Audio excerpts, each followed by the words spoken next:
একটু বুদ্ধি আর যদি একটু কৌশল জানা থাকে বন্ধুরা, তাহলে কিন্তু সংসারের কাজগুলো আমাদের মহিলাদের একেবারে জলের মতো সহজ হয়ে যায়। এমনই কিছু ছোট ছোট অসাধারণ টিপস আপনাদের সঙ্গে আমি শেয়ার করব। আশা করছি এই টিপসগুলি আপনাদের একটু হলেও বন্ধুরা কাজে লাগবে। চলুন তাহলে আমরা টিপসগুলি দেখে নিই। প্রথম যে টিপসটি শেয়ার করছি বন্ধুরা, ছোট্ট সূচে সুতো পরাতে আমাদের কম বেশি প্রত্যেকেরই অসুবিধা হয়।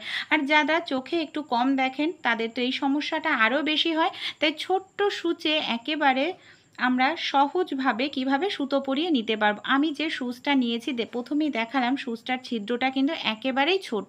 এবার এই ছোট্ট সূচে সুতো পরাবো একেবারে সহজ পদ্ধতিতে। এর জন্য কোনো রকম অর্গানাইজার বানাতে হবে না। এখানে দেখুন আমি নিয়ে নিচ্ছি বন্ধুরা কিছুটা পরিমাণ সেলোটেপ। যে কোনো সেলোটেপ আপনারা এখানে নিয়ে নিতে পারেন। তারপর আমাদের কি করতে হবে, যে সুতোর মাথাটা আছে সেলোটেপের মধ্যে এইভাবে সুতোর মাথাটাকে আমাদের রাখতে হবে।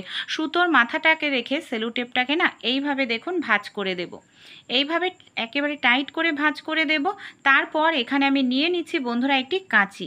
কাঁচির সাহায্যে সেলোটেপটাকে একেবারে সরু করে আমাদের এইভাবে কাটতে হবে। দেখুন মুখটা যাতে একেবারে সরু থাকে। এবার আমরা কি করব, যে আমরা যে সুচটা নিয়েছি না, সুচের মধ্যে যে সেলোটেপের সরু মাথাটা আছে সেই সরু মাথাটাকে আমরা এইভাবে দেখুন ঢুকিয়ে দিচ্ছি। সেলোটেপটা শক্ত হয়, সহজে কিন্তু নড়াচড়া করবে না, এর ফলে খুব সহজে মাথাটা ঢুকে যাবে। তারপর মাথাটা ধরে আপনারা এইভাবে টান দেবেন, ব্যাস। ছোট্ট সূচে সুতো পরাতে আপনাদের সেকেন্ডও সময় লাগবে না। কোনো ধরনের অর্গানাইজারও কিন্তু আপনাদের কিনতে লাগবে না। এবার আমি সেলোটেপটাকে খুলে ফেলে দিলাম সুতোর মধ্যে। আর দেখুন কত সহজেই আমরা ছোট্ট সূচে সুতো পরিয়ে নিতে পারলাম। আইডিয়া বা টিপসটি যদি আপনাদের ভালো লেগে থাকে অবশ্যই অ্যাপ্লাই করে আপনারাও দেখবেন। পরের যে টিপসটি শেয়ার করব বন্ধুরা, লেবু নিয়ে। এই ধরনের পাতি লেবু বা গন্ধরাজ লেবুগুলো আমরা তো খেয়ে থাকি ভাতের সঙ্গে, কিন্তু অনেক সময় হয় পুরোটা লাগে না, কিছুটা কেটে আমরা খাই আর কিছুটা এইভাবে রেখে দিই। কিন্তু এইভাবে রেখে দিলে ফ্রিজের মধ্যে দেখা যায় 5-6 দিনে লেবুটা শুকিয়ে যায়, রস লেবুটা ধীরে ধীরে কালো হয়ে যেতে থাকে।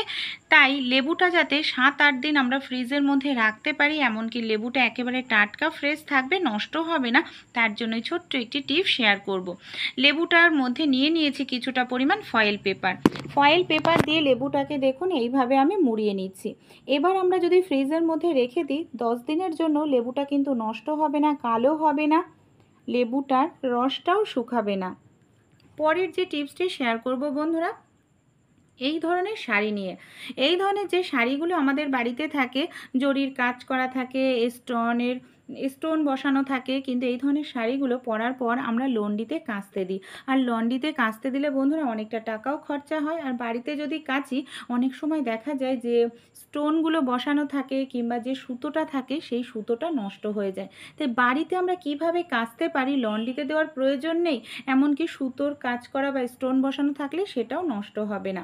জামা কাপড় কাচার যে এই ধরনের ব্রাশগুলো বন্ধুরা আমরা ব্যবহার করি, এই ব্রাশ দিয়েই কাচবো, কিন্তু একটু অন্যরকমভাবে, যাতে আমাদের শাড়ির সুতোটা বা কাঁচটা নষ্ট না হয়। এর জন্য বন্ধুরা এখানে দেখুন আমি নিয়ে নিচ্ছি পুরনো একটি যে মোজা থাকে সেই মোজা।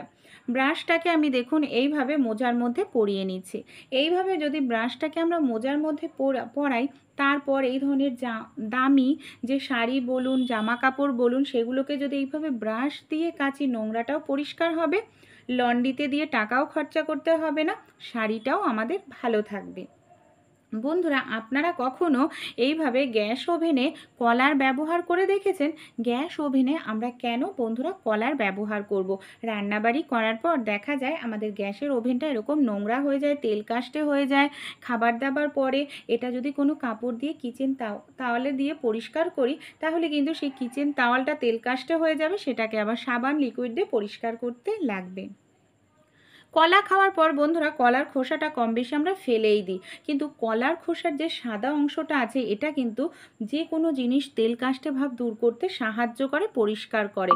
তাই কলার খোসার সাদা অংশটা দিয়ে আমরা গ্যাসের ওভেনটাকে যদি এইভাবে যেখানে তেল কাস্টে ভাব রয়েছে, তেল পড়েছে, দেখুন আমি কিন্তু কলার খোসাটা দিয়ে এইভাবেই ডলে নিলাম, পুরো তেলটা কিন্তু কলার খোসাটা অ্যাবজর্ব করে নিয়েছে।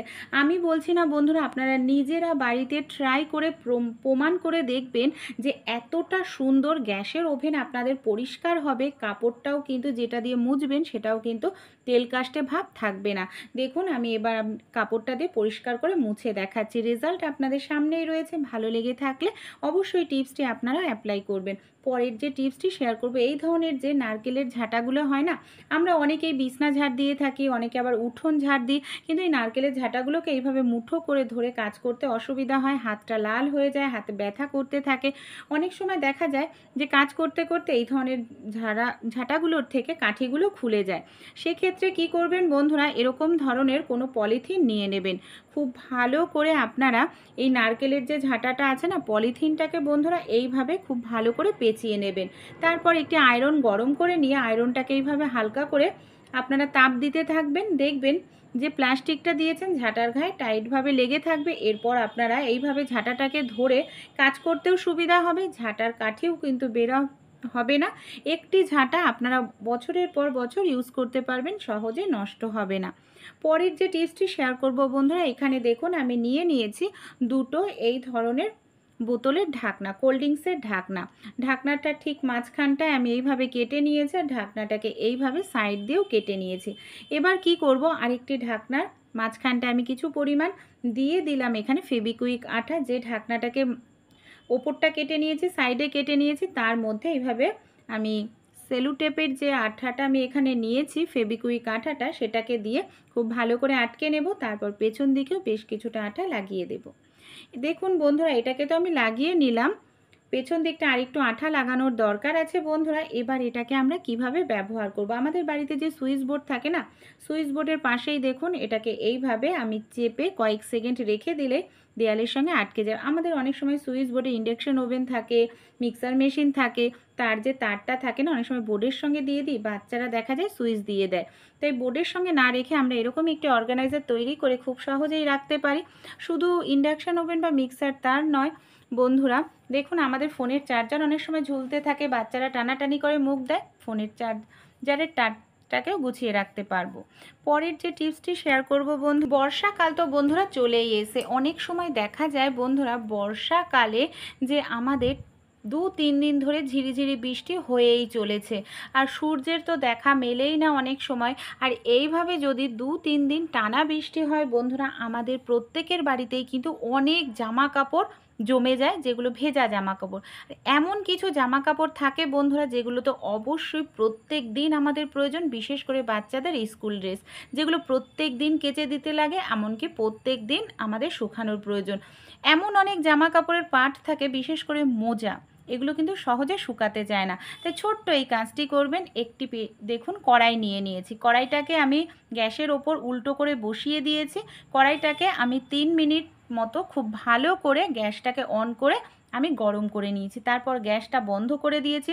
যেমন কি মোজা সহজে শুকাতে চায় না, বা এমন বাচ্চাদের কোমর থাকে জামা কাপড়ের, যে কোমরগুলো ভেজা থাকে, এই ধরনের জামা কাপড় যেগুলো প্রত্যেক দিন প্রয়োজন, এমার্জেন্সি, এইভাবে আপনারা শুকিয়ে নিতে পারেন।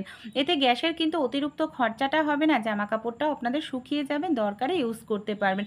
দেখুন আমি প্রত্যেককে এই টিপসগুলি অ্যাপ্লাই করতে এমন বলছি না বন্ধুরা, যাদের প্রয়োজন, যাদের অবশ্যই জামা কাপড়টা শুকানোর দরকার, এই ছোট্ট টিপসটি অ্যাপ্লাই করে দেখতে পারেন। খুব সহজেই আপনাদের জামা কাপড়গুলো কিন্তু শুকিয়ে যাবে, আপনারা আপনাদের প্রয়োজন মতো জামা কাপড়গুলো ইউজ করতে পারবেন। দেখুন এইভাবে একটু মাঝে সাঝে উলটপালট করে দিতে হবে। আর কড়াইটা 3-4 মিনিট যদি গরম করে নেওয়ার পর বন্ধ করে দেন, আপনারা 3-4টে জামা কাপড় আরামসে শুকাতে পারবেন।